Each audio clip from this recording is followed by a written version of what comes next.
Next, we will talk about emergency room visits for mental health conditions. And we used data from QDSS, which is the Medicaid data warehouse, to obtain, to know the frequency of ER room visits for mental health conditions. So first, we identified individuals who were actively served by county boards or were in ICF during the calendar year 2016.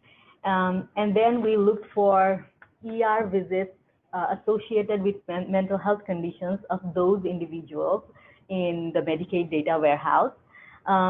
We pulled the field called disease categories from QDSS. So a single disease category includes a group of, includes different related principal diagnoses. For example, a disease category called sleep disorder may include sleep apnea, insomnia, hypersomnia, and other related sleep disorders. So these like the disease categories pull related principal diagnoses together. The total number of individuals that were actively served in 2016 or were in ICF and had a Medicaid number were 74,742. And the number of individuals who visited emergency room for a mental health condition was 2,742. So the percentage of DD individuals who went to ER for a mental health condition was 3.7%. So 3.7% of DD individuals who went to ER for a mental health condition in calendar year 2016. So this table shows the number of ER visits for mental health conditions. On the left-hand side, it lists all the disease, not all, but what we perceived to be mental health conditions. The disease categories that we called mental health conditions, and those were depression, schizophrenia, antisocial personality disorder, other psychosis, bipolar disorder, like manic episode of bipolar disorder, generalized anxiety disorders, drug abuse, dependence, intoxication, major depressive episode of bipolar disorders, sleep disorders, Alzheimer's disease or other dementia, and obsessive compulsive neurosis. There could have been other mental health conditions, but when we looked at the disease categories, we found that we understood, like, we are not mental health experts, so we considered these categories. We only considered these categories in our analysis. So you can see that the number of ER visits for depression was highest, followed by schizophrenia. The second column shows you the number of individuals who visited ER. So for depression, 1,616 visits were made by 785 people. The third column gives you the ER visits per person, which actually shows that among those who went to ER for those conditions, how frequently a person went to ER for the same condition. So the ER visit per person for depression is 2, which means that among people who went to ER for depression, on an average, a person visited ER twice. So you can see that ER visits per person for depression and schizophrenia are highest compared to other conditions. So a person is going to ER more frequently for depression and schizophrenia than for other conditions. The last column shows percentage of admitted ER visits. So, and this, it's highest for major depressive episode of bipolar disorder. So if you go to ER for major depressive episode of bipolar disorder, you are more likely to be admitted compared to other mental health conditions you listed here. So percentage of admitted ER visits was also higher for the orange ones, like manic episode of bipolar disorder and other psychosis. So this slide shows ER visits for drug abuse, dependence, intoxication, or overdose by substance type. You can see that ER visits for drug abuse related to alcohol is highest compared to other drugs like opioid, cannabis, cocaine, which really makes sense. And then visits per person was also highest for alcohol and cocaine compared to other drugs. And the percentage of admitted ER visits was high for hallucinogen, but there were only 2 visits, so I guess one of them was admitted. This slide shows the distribution of mental illness categories seen in ER visits among developmentally disabled individuals by age group. And I have only included individuals under 18 years of old here because we were interested in looking at for what conditions kids are going to ER for mental health conditions. You can see that for age group 0 to 2, there were only 5 visits for mental health conditions, and they were for schizophrenia, sleep disorders, generalized anxiety disorder, and conduct disorder. So there were 2 visits for schizophrenia and 1 visit for all others. For age group 3 to 5 years old, there were 8 visits. And then the visit for conduct disorder was highest, followed by sleep disorders. Among age group 6 to 17 years, there were 624 ER visits, of which visits for conduct disorders were highest, followed by depression and other psychosis. To conclude, prevalence of mental illnesses or psychiatric disorders among developmentally disabled individuals increased over time. It was 36% in 2008-9 and 55% in 15-16. It's difficult to determine if this increase was an actual increase in the prevalence, or the difference was due to the difference in the way the question was asked across years.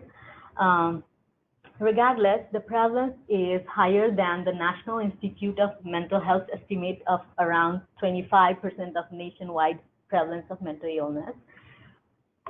Higher proportion of individuals with mood, anxiety, or psychotic disorders take medications for their conditions than do those with behavioral challenges. Depression and schizophrenia are the 2 most common mental illnesses associated with ER visits in developmentally disabled population. These people also tend to present in ER more than one time. So if our overall goal is to reduce the number of ER visits related to mental health conditions, focusing on people with these conditions would have the most impact. Finally, the limitations of this study. For the NCI data, we know that we have a lower response rate from people who are non-verbal. So non-verbal people might have been less represented in our population. Also, DODD changed the survey vendors in 2015. In years before 2015, there was someone else who was Seymour.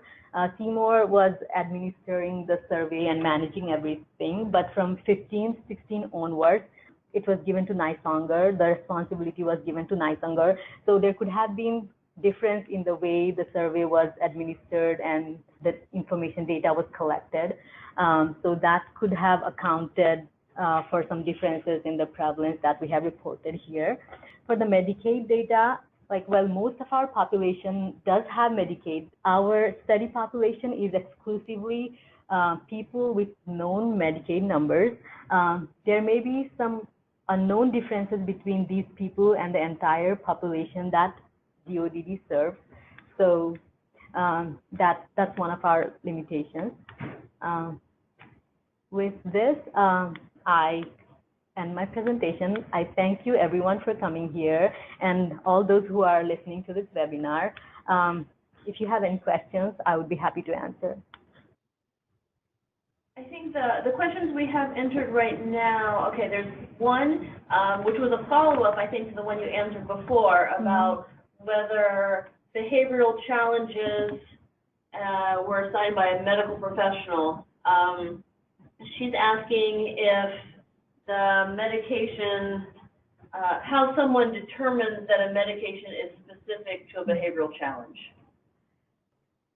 So the question, like in the survey, they did not ask the the question did not tell you to answer what the name of the medication, and the response, like, we did not categorize the medications based on the name of the medication. It just says, did this person take medication for behavioral challenges?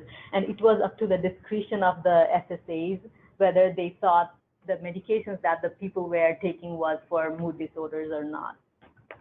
So if they asked what medications are you taking and they had a list of medications, then we would have like classified those whether they were for mood disorder or behavioral challenges. But since we did not have the name of the medications, we just looked at how the SSAs filled out the survey.